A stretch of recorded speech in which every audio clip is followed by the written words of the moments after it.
گوجری زبان میں اپڈیٹ سنیے۔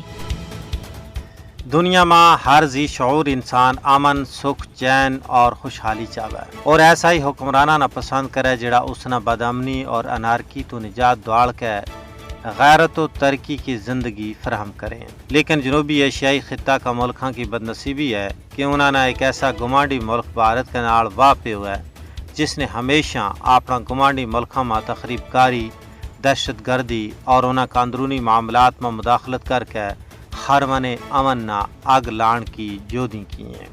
آج ہی نہیں بلکہ بھارت 1947 میں اپنی آزادی تو بعد ہی جنوبی ایشیا میں اصل بگاڑ کو باعث بن گیا تھو۔ بھارت کا توسیع پسندانہ عزائم آج بھی علاقائی امن و استحکام واسطے مجھ پارو خطرہ ہے۔ بھارت میں مودی کا برسر اقتدار آن تو بعد تے علاقائی امن واسطے خطرات ہور بد گیا ہے۔ بھارت کئی دہائیاں تو کشمیر کا پرامن حل کی راہ میں رکاوٹ کھڑی کر رہی ہے۔ مودی حکومت کا 5 اگست 2019 کا غیر قانونی اقدامات تو یہ گل نکھر کے سامنے آ گئی ہے کہ بھارتی حکومت نہ علاقائی امن کا وارہ میں ذرا برابر فکر نہیں ہے۔ اکتوبر 1947 میں ہندوستان نے فوجی جارحیت کے ذریعے اس وقت کی شاہی ریاست جموں کشمیر کا نصف تو زیادہ حصہ پر قبضہ کر لیو۔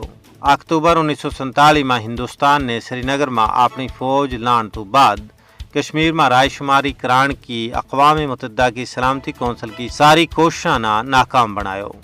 حالانکہ پاکستان نے روز اول تو یہ کوشش کی ہے کہ تنازع کشمیر نہ صفری کے مذاکرات کے ذریعے آبرومندانہ طریقہ نال حل کی جائے، لیکن پاکستان کی تمام کوششوں کو بھارت نے کوئی لحاظ نہیں کیو۔